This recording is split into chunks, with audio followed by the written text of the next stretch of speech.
Buenas tardes, mis hermanos. ¿Se escucha? Que el Señor les bendiga. Vamos a inclinar nuestros rostros al Señor en esta tarde, pidiendo que el Señor nos hable por medio de su palabra. Ahora vamos a disponernos a abrir la palabra de Dios y entendemos que solamente con la asistencia y con la ayuda de Dios una persona puede pararse aquí, hablar la palabra de Dios. Solamente con la asistencia y la ayuda de Dios nosotros podemos escuchar lo que Dios quiere decirnos. Vamos a orar. Amado Dios, gracias por esta tarde, por esta hermosa tarde, Señor, de lluvia. Sabemos que la lluvia es una bendición, un regalo tuyo. Y gracias por estos valientes hermanos que han dispuesto sus vidas para hacer exactamente lo que tenían que hacer, Dios. Y es estar en el mejor lugar que se puede estar un domingo, celebrando el gozo del Señor, celebrando la victoria del Señor sobre la cruz, sobre el pecado, sobre la muerte, y celebrando la resurrección, el gozo de la vida eterna, Dios. Ahora, humillados, venimos delante de ti, Señor, pidiéndote perdón por nuestros pecados y rogando, Dios, tu asistencia en esta tarde para predicar tu palabra y para escuchar tu palabra, Dios. Tanto el predicador como los predicados, aquellos que van a escuchar tu palabra, necesitamos su asistencia, Dios. Sin ti, todos serían palabras vacías, palabras huecas, que no van a ningún lugar, Señor. Pero necesitamos de ti, necesitamos que sea tu palabra, Señor, en esta tarde y no las palabras de un hombre la que esté ministrando, Señor. Por eso transforma todo lo que se vaya a decir desde este lugar en palabras que edifiquen, en palabras que transformen por medio de la obra de tu Espíritu Santo. Si hay alguna persona en este lugar, Señor, que aún no te conoce, que tu palabra sea convenciéndole de justicia, de pecado y de juicio, y convenciéndole, Señor, que no hay otro camino para alcanzar la salvación, el perdón de sus pecados, que no sea a través de solamente de Cristo Jesús. Te lo estamos pidiendo, Señor, todo en el nombre de Cristo y decimos amén y amén. Amados hermanos, yo quisiera que para introducir este sermón, que me acompañaran en esta tarde. Vamos a estar leyendo, pero yo quiero que todos vayamos a Mateos capítulo 7. Vamos a ir a la palabra de Dios, Mateos capítulo 7. No es Mateo lo que vamos a predicar, pero quiero usar este texto como introducción al sermón de esta tarde. Mateos capítulo 7. Y dice así, Mateo 7, 21. Y dice así la palabra del Señor, Mateo 7, 21, el Señor Jesús hablando, y dice lo siguiente: no todo el que me dice, Señor, Señor, entrará en el reino de los cielos, sino el que hace la voluntad de mi Padre que está en los cielos. Muchos me dirán en aquel día: Señor, Señor, ¿no profetizamos en tu nombre? Y en tu nombre echamos fuera demonios, y en tu nombre hicimos muchos milagros. Entonces les protestaré: nunca os conocí. Apartaos de mí, hacedores de maldad. Mis hermanos y amigos que nos acompañan en esta tarde, nosotros acabamos de leer una de las tragedias más terribles de la historia. Estas son palabras del Señor Jesús y es trágico lo que el Señor está describiendo aquí.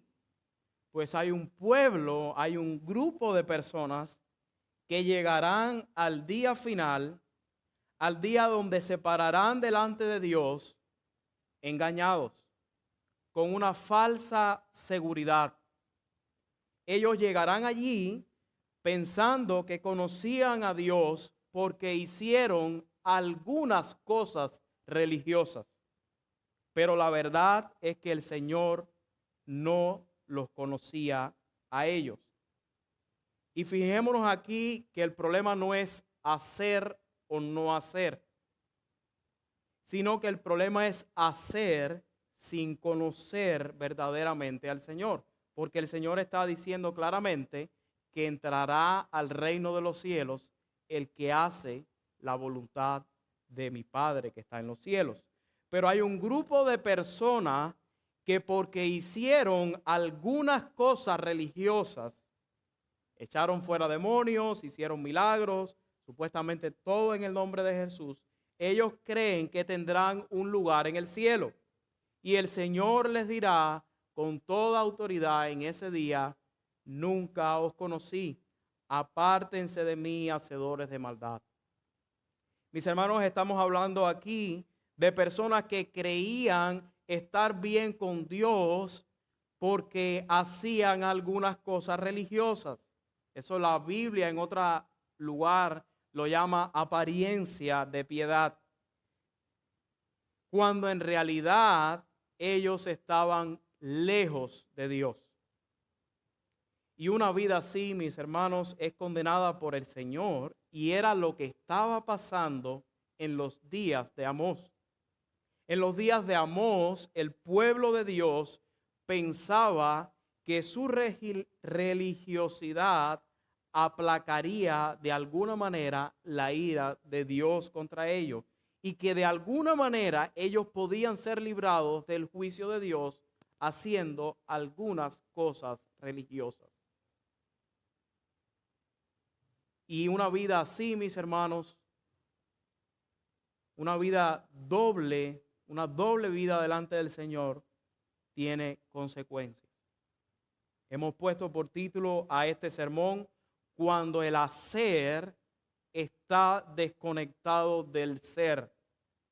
Y el llamado para cada uno de nosotros en esta tarde es el siguiente.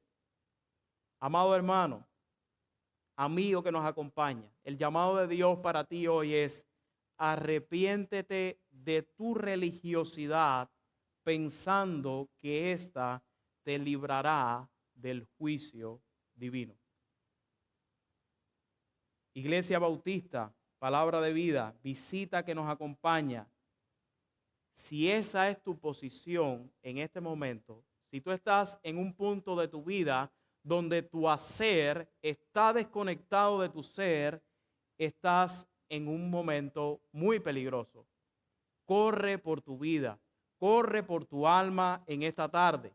Una vez más, arrepiéntate de tu religiosidad pensando que ella te va a librar del juicio de Dios. Y con esto en mente, mis hermanos, nosotros vamos a desarrollar este sermón en 3 puntos. Y es que cuando hablamos de un pueblo, y es lo que vemos aquí, cuando hablamos de un pueblo que el hacer está desconectado del ser, tenemos que hablar de un pueblo que tiene una falsa seguridad, y eso lo vamos a estar viendo en los versículos del 18 al 20. Vamos a hablar de un pueblo que tiene una religiosidad detestable ante los ojos de Dios, y lo vamos a ver de los versículos 21 al 24. Y por último, vamos a ver un pueblo que intenta, que pretende torcer el brazo de Dios, del versículo 25 al 27. Mis hermanos, el pueblo de Dios en los días de Amós, y puede ser que muchos de los que estemos aquí en esta tarde tengamos una falsa seguridad. ¿Cómo se veía eso en los días de Amós? ¿Cómo se expresaba la falsa seguridad del pueblo de Dios en los días de Amós? Vayamos a la Biblia. Amós, capítulo 5, del versículo 18 al 20. Y dice así: ay de los que desean el día de Jehová. Y ahora el profeta hace una pregunta: ¿para qué queréis este día de Jehová? Será tinieblas y no luz, como el que huye de delante del león y se encuentra con el oso, o como si entrara en casa y apoyare su mano en la pared y le muerde una culebra.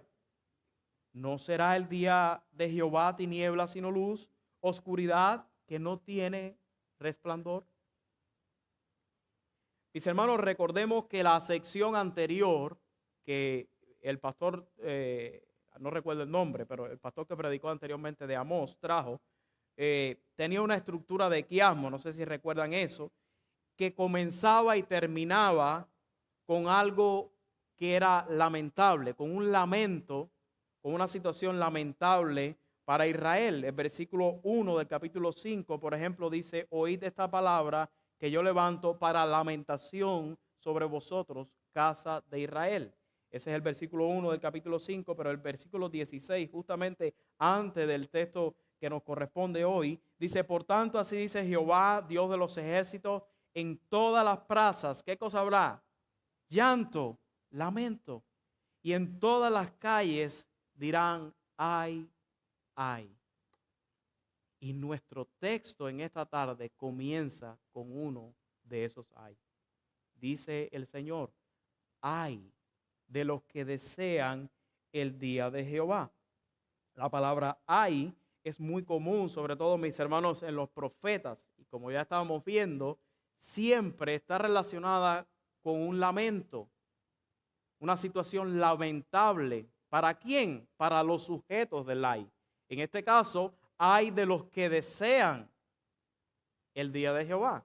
¿Quiénes son los sujetos? Los que desean el día de Jehová. Ay de estos que están deseando el día de Jehová. Y la pregunta que quizás nos hacemos es: ¿qué tiene esto de lamentable? Pues el texto mismo nos lo va a explicar.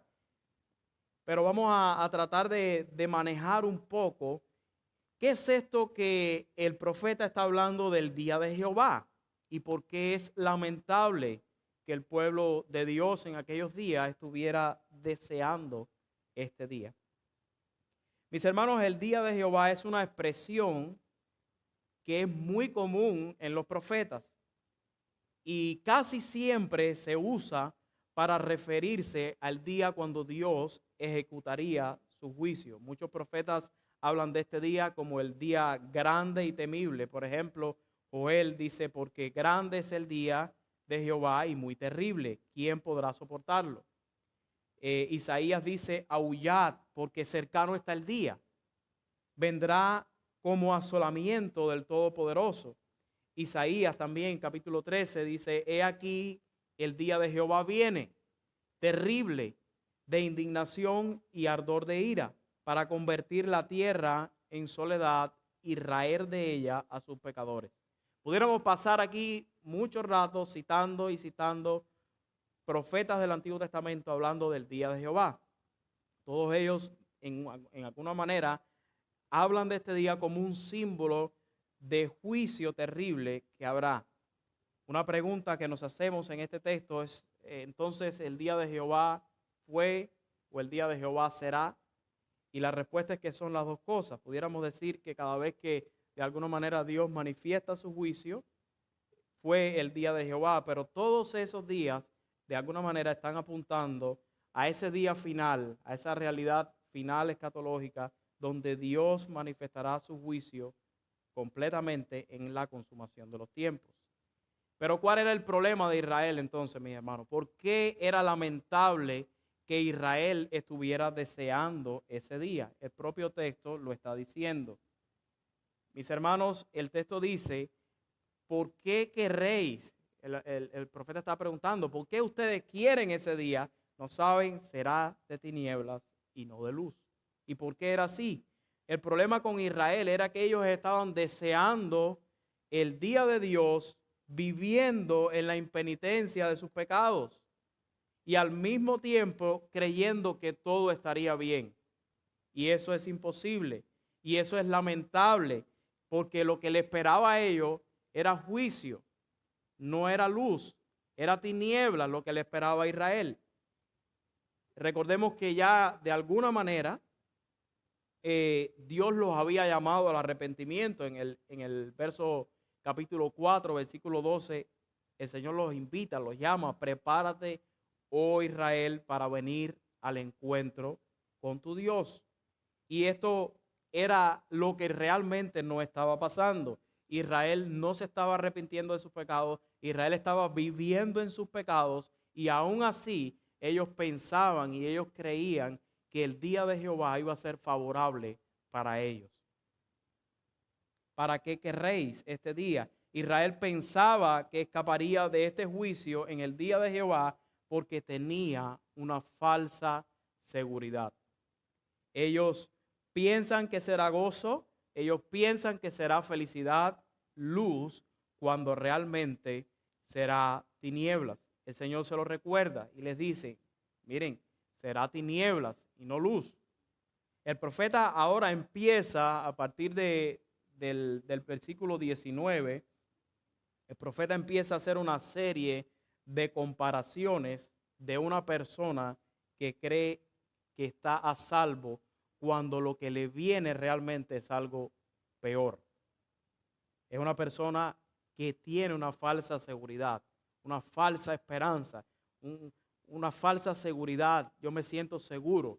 Y aquí empieza el profeta a usar esta serie de comparaciones. Dice que como el que huye de delante del león y se encuentra con el oso. Imagínense la escena. Una persona está huyendo de un león y ya cuando cree que ya el león lo tiene lejos, que ya acortó la distancia es lo suficientemente buena como para sentirse seguro y él dice, estoy bien ya estoy bien, pero ¿qué pasa? Se encuentra con un oso. Algo peor todavía, la fuerza de un oso. Estuve estudiando que es mucho para los efectos de un humano. O sea, un oso y un león se faja y probablemente gana el león, pero con el humano es diferente. La fuerza de un oso es terrible contra un humano. Entonces, imagínense ustedes, ese hombre se siente seguro hasta que se encuentra con el oso. O sea, lo que viene es peor. Es una falsa seguridad. Pero imagínense ustedes que ya ese hombre logró escapar del oso y es lo que viene ahora y dice, como si entrara en su casa, oh, ya llegué a la casa, estoy bien, estoy seguro, aquí ya no me va a pasar nada. Pero pone la mano en la pared y dice que lo muerde una culebra. Mi hermano, la idea que nos está mostrando el profeta aquí es una persona que tiene una falsa seguridad. Se siente seguro cuando realmente no debería estarlo. Él se siente seguro cuando realmente no debería estarlo.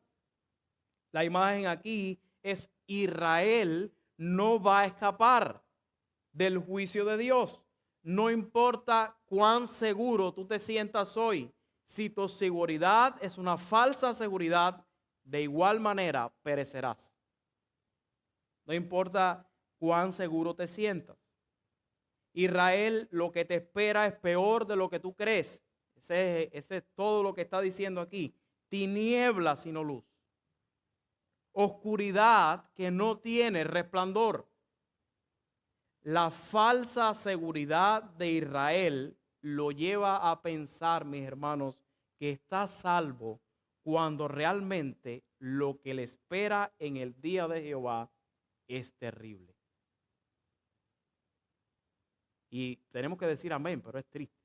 Es así, eso es lo que el texto nos está comunicando. Una falsa seguridad. Mis hermanos, una pregunta. ¿Debemos nosotros los verdaderos creyentes desear con ansias el día del Señor, el día de Jehová? Por supuesto que sí. El Nuevo Testamento termina con un grito diciendo que ven, que venga el Señor ya, ven Señor Jesús. Y eso aún a sabienda que ese día vendrá el juicio final, vendrá el gran día de Jehová.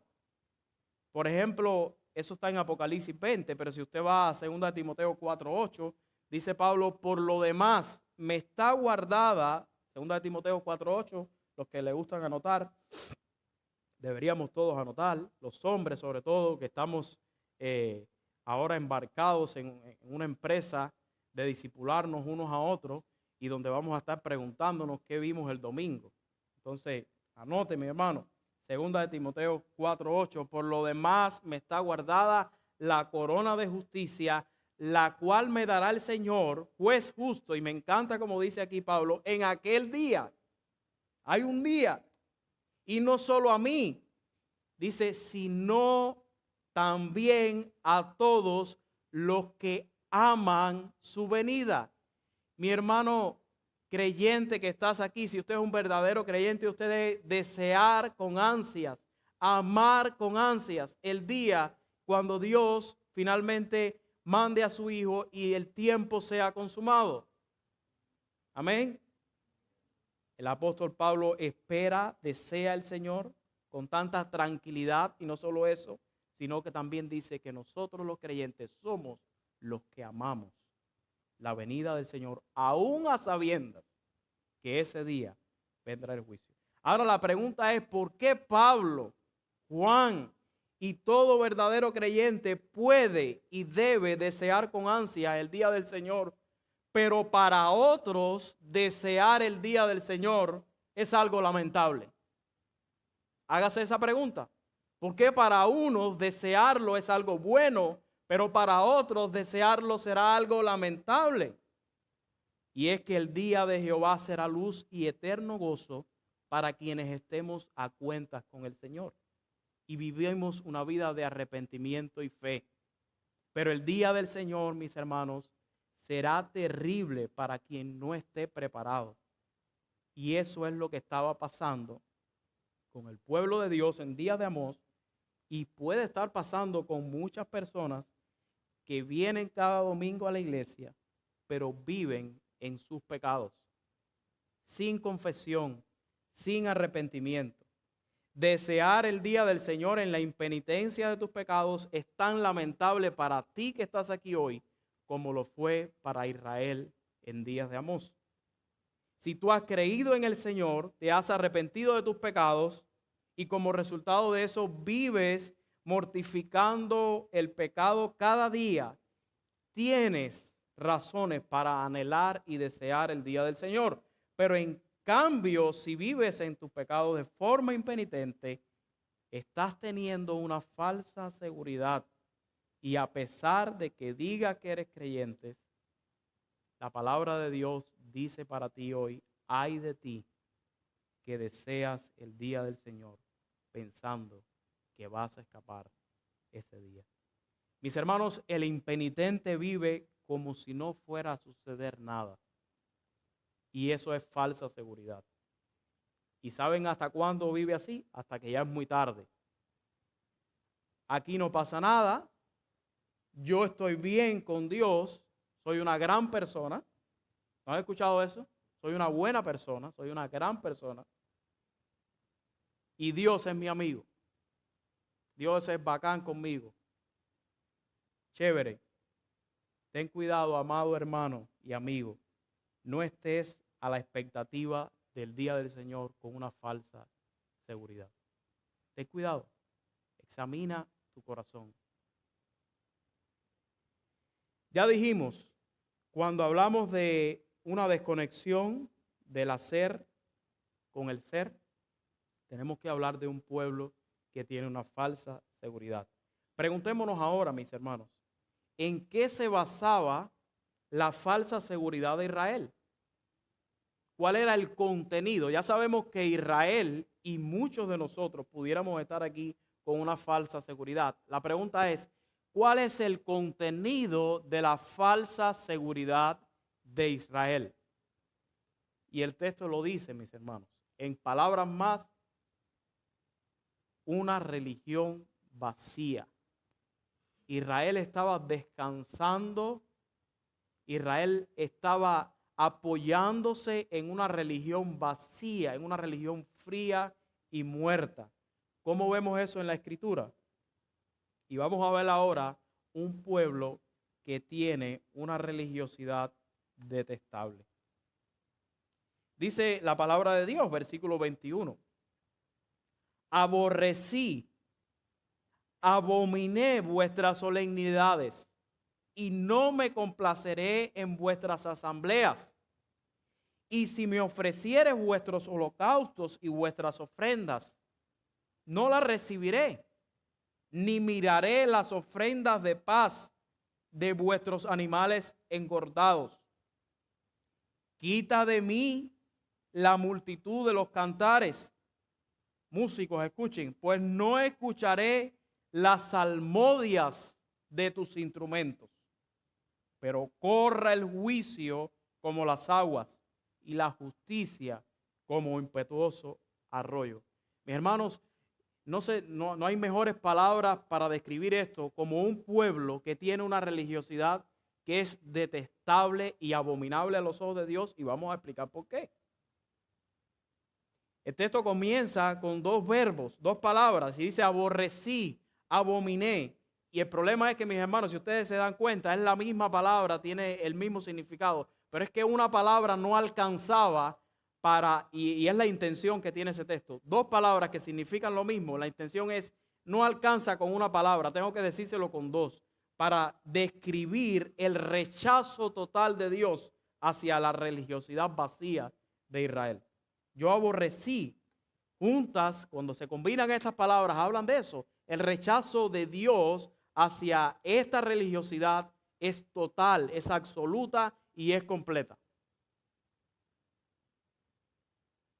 Pero no basta con eso. Dice el Señor, no me complaceré. En otras palabras, no me agradan. ¿Qué cosa? Vuestras asambleas.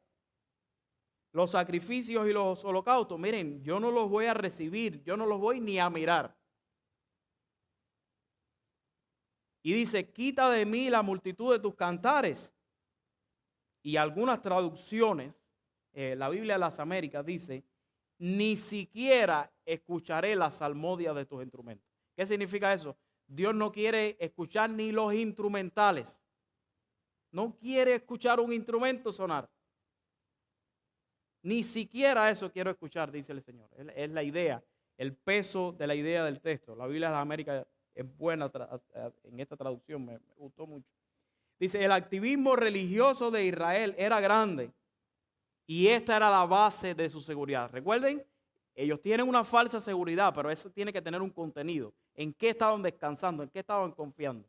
Bueno, porque yo soy religioso, yo practico ciertas cosas religiosas, yo hago ciertos sacrificios, yo canto ciertos cantos. Con tantas ofrendas, sacrificios, fiestas solemnes, seguramente y obviamente pensarían que estarían bien con Dios. Dios estaba bien con ellos. Pero a través del profeta, Dios le deja claro que su religiosidad es algo aborrecible, detestable. Y la pregunta que nos hacemos, mucho activismo religioso, pero ¿y qué de la vida práctica de Israel? Mucho activismo religioso, pero ¿qué de la justicia? Y ahí está el contraste en el texto. Dios está diciendo, mira, yo no quiero esto, no quiero aquello, no quiero lo otro, pero corra. ¿Qué es lo que quiere Dios que corra? El juicio como las aguas y la justicia como impetuoso arroyo. ¿Qué estaban haciendo Israel? Si nosotros buscamos, ya se ha dicho muchas veces desde este púlpito, pero yo creo que en este momento vale recordarlo para que podamos entender esto. Si usted busca Amós 5:7, perdone, dice que Israel son los que convierten en ajenjo el juicio y la justicia echan por tierra. ¿Qué significaba eso, mis hermanos? Recuerden, ellos estaban cometiendo toda clase de injusticias sociales. En los juicios que se practicaban, ¿ellos qué hacían? Le daban la razón al que no tenía la razón, al injusto, y se la quitaban al justo. O sea, ellos no practicaban ninguna clase de justicia. Ellos aplastaban a los pobres. Y Dios está diciendo ahora, mira, religión sin vida es aborrecible. Eso es una religión desconectada de mí, es una religión vacía, es una religión detestable. Israel estaba viviendo una religión detestable porque estaba ocupada en mucho activismo religioso, pero estaban tirando por tierra la justicia social. Ellos eran muy religiosos, iban al templo, ofrecían muchos sacrificios, muchos rituales, muchas ofrendas, muchas asambleas, muchas reuniones, pero después salían y pisoteaban a los pobres. Y esto no es comunismo, no vamos a confundirnos con eso, pero no puede haber una desconexión entre religión y práctica. Mis hermanos, para que tengamos una idea, esto es como que tú vengas con fidelidad a cada reunión los domingos y debes venir. No quiero que nadie salga confundido. Esto es como que tú des tus mejores ofrendas a la iglesia y debes hacerlo. Es como que tú cantes los más solemnes himnos, lo que quieras poner en esa lista. Cualquier acto religioso que a usted se le ocurra pensar, pero al mismo tiempo esté siendo injusto allá afuera en la vida diaria, haciendo negocios, enriqueciéndote a costilla de los pobres, sabe que tu religiosidad viene a ser como la de Israel, detestable a los ojos de Dios. Por eso Dios hace un contraste. Dios está haciendo un contraste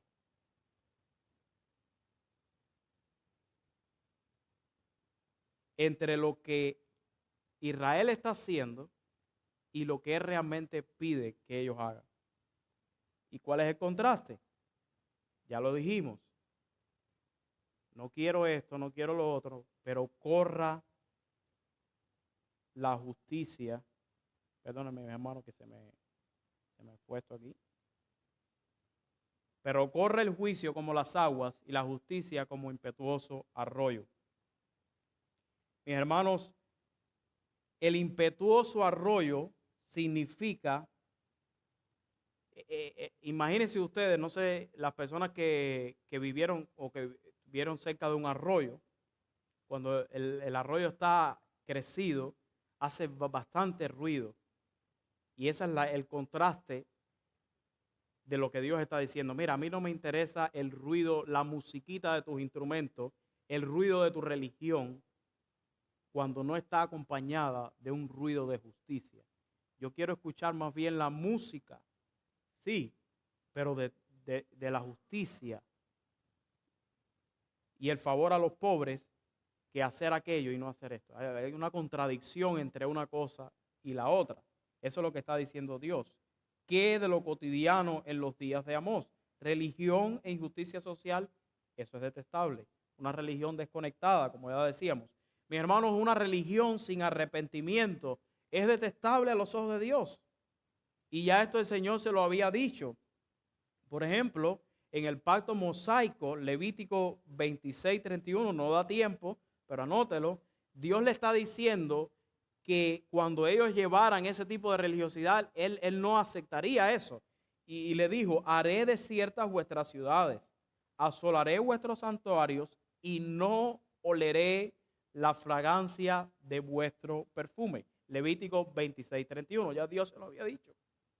La verdadera adoración que a Dios agrada siempre va acompañada, escuchen mis hermanos, de un verdadero arrepentimiento. El pueblo de Israel, y puede ser el problema de muchos hoy, el problema del pueblo de Israel, y puede ser el problema de muchos hoy, es ofrecer una adoración desconectada a Dios, digamos, sin un corazón verdaderamente arrepentido y verdaderamente dispuesto en ello.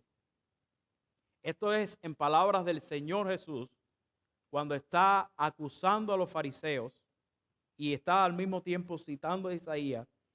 ¿Qué está diciendo el Señor a Jesús de los fariseos? Mateo 15:8. Este pueblo de labios me honra, pero ¿qué pasa con su corazón? Está lejos de mí. Eso es una adoración desconectada de Dios que a Dios no agrada. Mis hermanos y amigos, muchos, porque asisten a la iglesia y hacen algunas cosas cristianas, religiosas, como usted quiera llamarle, ya creen como Israel que están bien con Dios. Y qué bueno que nosotros podamos cantar como cantábamos ahorita, estoy bien con mi Dios, pero que esa canción sea el resultado de una seguridad genuina y no una seguridad falsa como la tenían ellos. Muchos creen que porque vienen a este lugar, cantan algunas canciones cristianas, hacen ciertas cosas, por eso ya estoy bien con Dios. Falsa seguridad. Pero es mi deber decirte por las Escrituras que al Señor no le interesa tu religiosidad cuando vives de espalda a Él, sin arrepentimiento, sin obediencia genuina, sin frutos dignos de arrepentimiento. El grito del Nuevo Testamento, Santiago 1:27, dice: la religión pura y sin mancha delante de Dios, el Padre, es esta: visitar a los huérfanos y a las viudas en sus tribulaciones y guardarse sin mancha del mundo. La verdadera piedad, la verdadera religiosidad va acompañada de frutos dignos de arrepentimiento que se traducen, mis hermanos, en actos concretos de justicia y amor hacia los demás. Lo demás es globo y fantasía. De lo contrario, nuestra religiosidad es algo vacío y sin valor a los ojos de Dios. Un corazón corrupto, mis hermanos, impenitente, desprovisto de verdadera piedad, es capaz de venir cada domingo, sentarse en estas bancas, cantar los más solemnes signos, dar las mejores ofrendas, ofrecer las mejores clases, los mejores sermones. Después de eso, hacer toda clase de impiedades el resto de la semana. Eso es posible hacerlo, pero es aborrecible a los ojos de Dios. Esa religiosidad es abominable delante de Dios y refleja la vida de alguien que su hacer está desconectado de su ser. Entonces, mis hermanos, ya hemos dicho, cuando hacer está desconectado de ser, vamos a tener una falsa seguridad, lo veíamos en Israel. La base de esa falsa seguridad va a ser una religiosidad que a Dios no agrada, ya lo vimos en ello. Pero por último, ese tipo de personas va a pretender torcer la mano, el brazo de Dios, y vamos a tratar de explicar un poquito esto y cómo lo estaba haciendo Israel. Un pueblo que pretende torcer el brazo de Dios. Y miren qué interesante. ¿Cómo termina esto? El Señor estaba preguntando por medio del profeta: ¿me ofreciste sacrificios y ofrendas en el desierto en 40 años, oh casa de Israel? Antes bien, llevaste el tabernáculo de vuestro Moloch, el Kiun, ídolos vuestros, la estrella de vuestros dioses que os hiciste. Os haré pues transportar más allá de Damasco. ¿Quién dice? Ha dicho Jehová, cuyo nombre es Dios de los ejércitos.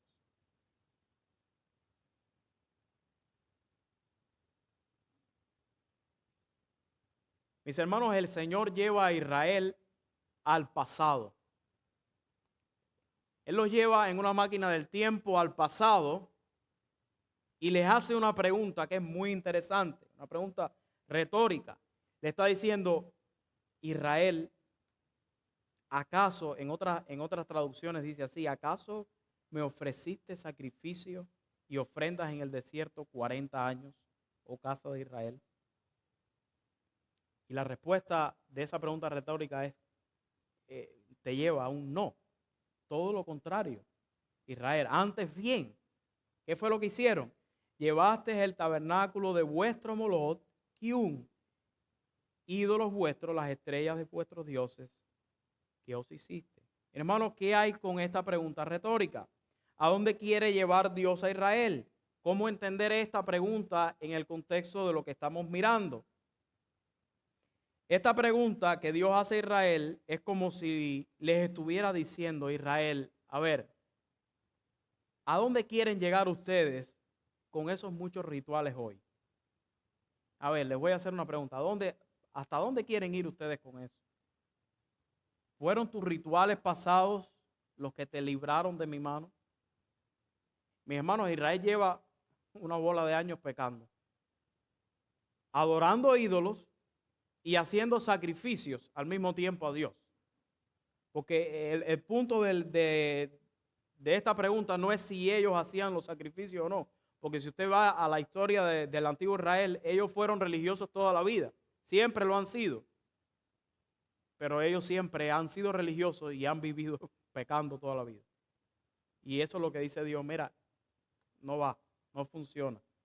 Y entonces en ese sentido Dios les hace la pregunta, ¿acaso fueron sus sacrificios los que los sostuvieron en el desierto, los que los libraron de mi mano? Y la respuesta es no, no funciona así. Indudablemente, por medio del profeta, con esta pregunta retórica, Dios está demostrándole a Israel que su motivación, y este es el punto, mis hermanos, para hacer esos sacrificios es tan pecaminosa que también por eso ellos serían juzgados.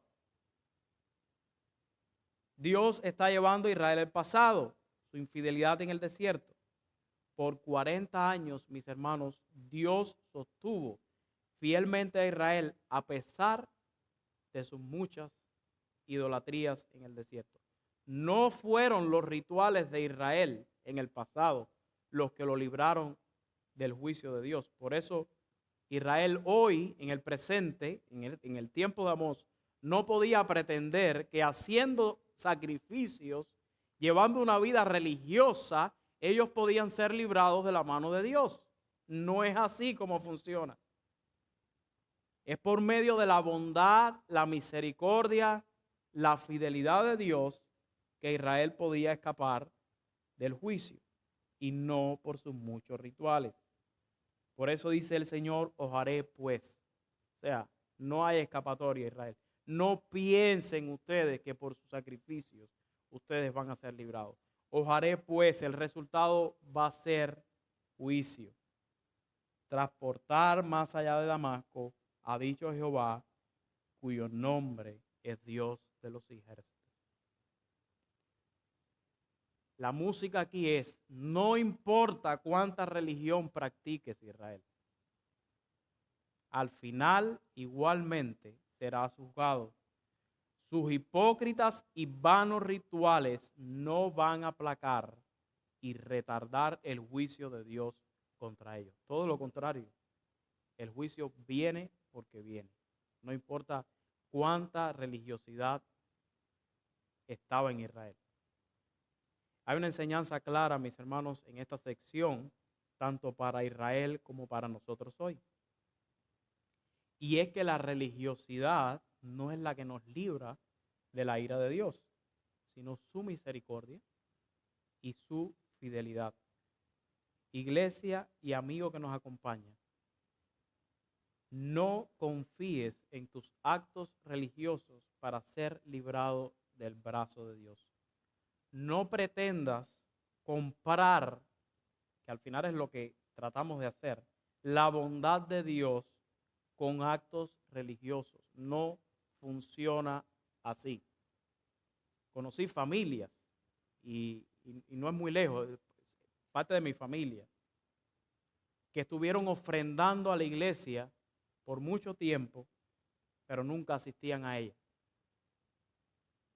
por razones completamente injustificadas. Ellos, da gracia, es como estoy pagándole el diezmo a la iglesia, estoy como, no sé. Pero detrás de esto, mis hermanos, lo que hay es religiosidad vana, tratar de comprar el favor de Dios. No funciona así. Eso es religión hueca, es tratar de torcer el brazo de Dios. Dios quiere de nosotros no una parte, no una religión meramente externa, sino una obediencia que nace del corazón. Dios quiere de nosotros todo. Cuando tu hacer está desconectado de tu ser, te verás haciendo esto muchas veces. Te verás intentando torcer el brazo de Dios con tu religiosidad. Intentarás poner a Dios en deuda contigo, pero Dios nos dice claramente, no es tu religión, es mi fidelidad. Cuando tú comienzas a descansar en la bondad de Dios, obedecerás por amor a Él y no tratarás de negociar con Él. Si pecas, ¿qué haces?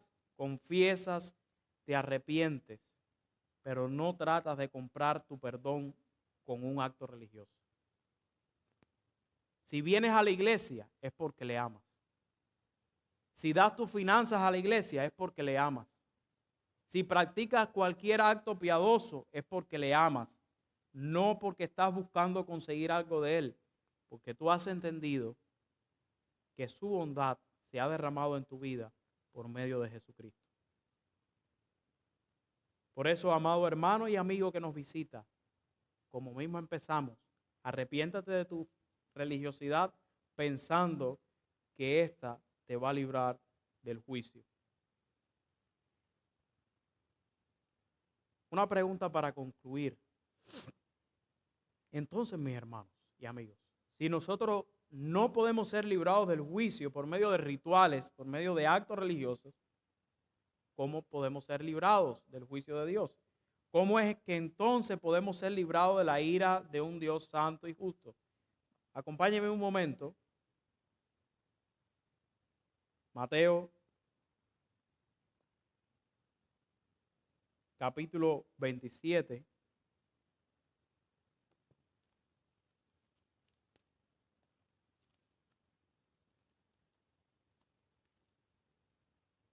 Mateo capítulo 27.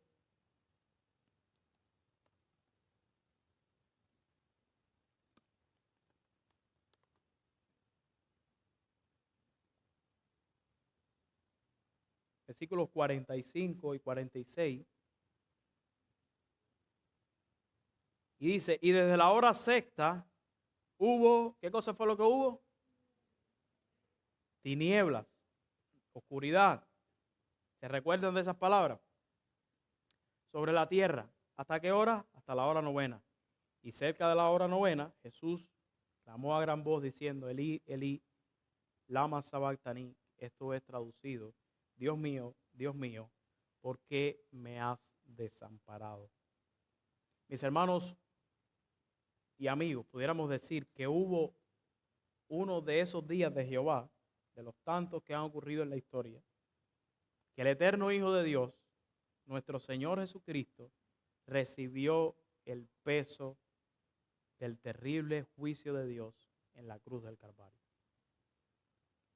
Las tinieblas en el momento de la crucifixión era una señal clara de la manifestación del juicio de Dios. Y recuerdan el texto de Amós, Israel, el día de Dios, el día de tinieblas y no de luz, oscuridad y no resplandor.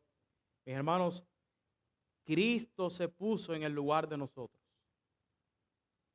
Toda la tiniebla y toda la oscuridad que nosotros merecíamos por nuestros pecados fueron sobre Él. Y es a través de Él que tú y yo podemos ser librados del juicio venidero. Amén. Es solo por medio de la fe en Cristo que podemos ser librados de la ira venidera y no por ningún ritual que podamos hacer. Amén. Primera de Tesalonicenses, no lo busquen, 1 del 9 al 10, dice Pablo de los tesalonicenses, porque ellos mismos cuentan de nosotros la manera en que nos recibisteis y cómo os convertisteis ustedes tesalonicenses de los ídolos a Dios para servir al Dios vivo y verdadero y esperar de los cielos, ¿a quién? A su Hijo, el cual resucitó de los muertos y ahora literalmente, dice Pablo, a Jesús, quien nos libra de la ira venidera. Pablo está celebrando la fe de los hermanos de Tesalónica y dice que ellos están esperando la venida de nuestro Señor. Y dice Pablo, quien nos libra, hablando del Señor, de la ira venidera. Amados hermanos y amigos, hay una ira que viene, hay una ira que aún no se ha manifestado, que será manifestada en el día de Jehová, y todo dependerá de ti de tu relación con la persona de Jesucristo, no de tus sacrificios, no de tu religión, y mucho menos una religión vacía. La pregunta en ese día no es cuánta religión practicaste o cuántos sacrificios hiciste, sino quién era Jesús para ti. Y esa es la pregunta, ¿quién es Jesús para ti? ¿Cómo respondiste a la persona de Jesús? ¿Cómo respondiste a su llamado? Y eso en esa hora, en ese gran día, hará toda la diferencia. No es con religión que podrás convencer a Dios que te dé un lugar en su reino, como esas personas de las cuales habló Jesús en Mateo 7. Hicimos esto, hicimos aquello. No es con religión que tú vas a obtener un lugar en el reino. Es por medio de Cristo y solo de Cristo. Por eso, ponte a cuentas con tu Creador hoy por medio de Cristo. Rinde tu vida a Él hoy. Arrepiéntete de tus pecados y cree en el Señor Jesucristo. Iglesia, haz una autoinspección de tu fe. Y créeme, mis hermanos, es muy fácil hacer sin ser. Eso se da, pero así, mira. Hacer sin ser es muy fácil. Es muy fácil convertirse en un buen religioso sin ser un verdadero creyente. Y será muy triste estar en esa posición. Amado hermano, revisa tu hacer. Cada cosa que haces dentro de la iglesia, todos tus actos religiosos, revisa que no estén desconectados de lo que realmente eres en Cristo Jesús. Ten cuidado de no estar tratando de manipular la justicia de Dios con tus actos religiosos. Ya lo decíamos ahorita. Quizás algunos piensen, si hoy voy a la iglesia, quizás Dios me perdone esto otro que hice. No es así. No funciona así. Si ofrendo un poco más este domingo, quizás Dios no se enoje tanto conmigo por esto otro que hice. No. No entres en esos juegos que a Dios no agradan. Sacrifícate por el Señor todo lo que puedas, pero no uses eso pensando que puedes mover a Dios. No uses tus sacrificios, lo que haces en la iglesia, pensando que puedes mover a Dios. Si estás pecando contra el Señor, como decíamos ahorita, confiesa, arrepiéntate y vive una verdadera piedad. Pero sobre todas las cosas, descansa en la misericordia de Dios por medio de Jesucristo. Para todos aquí, aún los que estemos seguros de verdadera fe en nosotros, no dejemos de autoevaluarnos. Revisemos las motivaciones de nuestros actos piadosos. Dios no solo quiere que hagamos, sino quiere que lo que hagamos sea por las motivaciones correctas. Que nuestra religión, mis hermanos, no sea una que esté desconectada de Dios. Autoexaminémonos. Nosotros no somos mejores que David. Y David, ¿qué pedía? Examíname, oh Dios, y pruébame. Y ve si hay en mí camino de perversidad. Y guíame en el camino eterno. Que Dios les bendiga en esta tarde. Vamos a orar. Padre, gracias por tu palabra.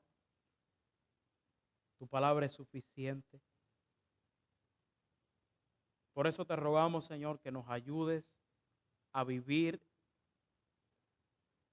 una vida sacrificada para ti completamente, pero una vida sacrificada constantemente conectada a ti, Señor.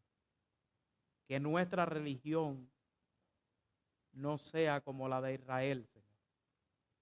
Y te pedimos perdón porque muchas veces, aún con tantos años de diferencia, como parte del pecado que todavía queda en nosotros, nos comportamos como ellos, Señor. Tratamos de negociar contigo por medio de nuestra religión. Y es bien fatal y bien feo eso que hacemos, Dios. Por eso te pedimos perdón. Ayúdanos a vivir una vida agradable a ti, una vida conectada completamente, una religión completamente conectada al Espíritu detrás de ella, Señor. Ayúdanos a entender que nuestra necesidad más profunda es conocerte cada día, como estamos enseñando en los grupos de hombres, Señor. Que podamos conocerte, quién realmente eres y qué es lo que quieres de nosotros, Dios. Ayúdanos como iglesia a vivir, a caminar en estas verdades, Señor.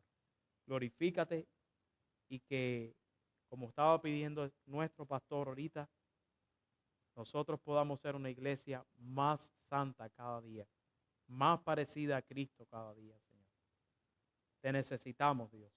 En el nombre de Cristo Jesús oramos. Amén. Dios le bendiga, mi hermano.